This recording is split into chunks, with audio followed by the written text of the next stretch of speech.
is Lauren Toman. I'm your signage expert here in Tampa, Florida, and today I'm going to show you the difference between old style LED signs and the new style LED signs.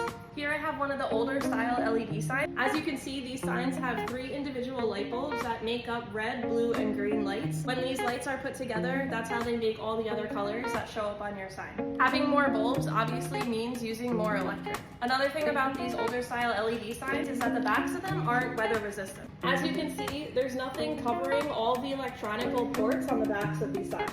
Here's another example of another really old LED sign. This one actually has the 3 colors that are separated in a triangle shape, but it's still the same concept. Each one of these lights is red, blue, and green and makes up all the other colors that you see on the sign. And again, the back of this sign isn't covered either, so water can get in there and ultimately ruin the sign. Now I'm going to show you what a new LED sign looks like. These signs are made up of all individual lights that emit one color per bulb. So just like your typical LED lights that are on strips, one of these little white squares can make up thousands of different colors. Obviously, having 1 light bulb compared to 3 is going to save you a lot of electricity. But the backs of the newer style LED signs are fully covered with a silicone material that makes it weather resistant. Now here's the biggest difference in these signs. When I put them close together, you can see how different they are, and that's because of the spacing of all those individual white squares. That's what we call our pixels or our pitch.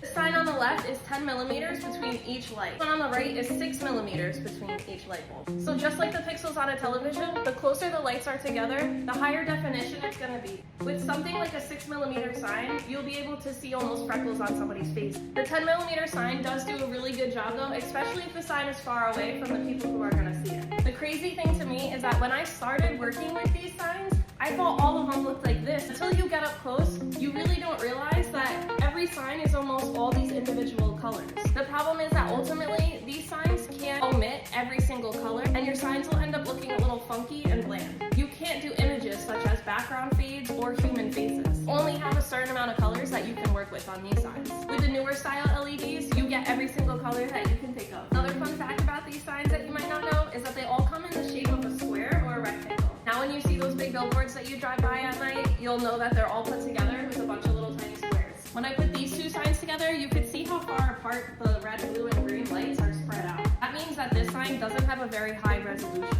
So now your homework is, if you have an LED sign, I want to know what kind you have. Is it a single module or is it a dual module sign? If you found this video interesting, please let me know. And if you're interested in upgrading your sign to a newer style LED, let me know because I can help you no matter what state that you're in. Thanks for watching and make sure to follow along to learn more about signs.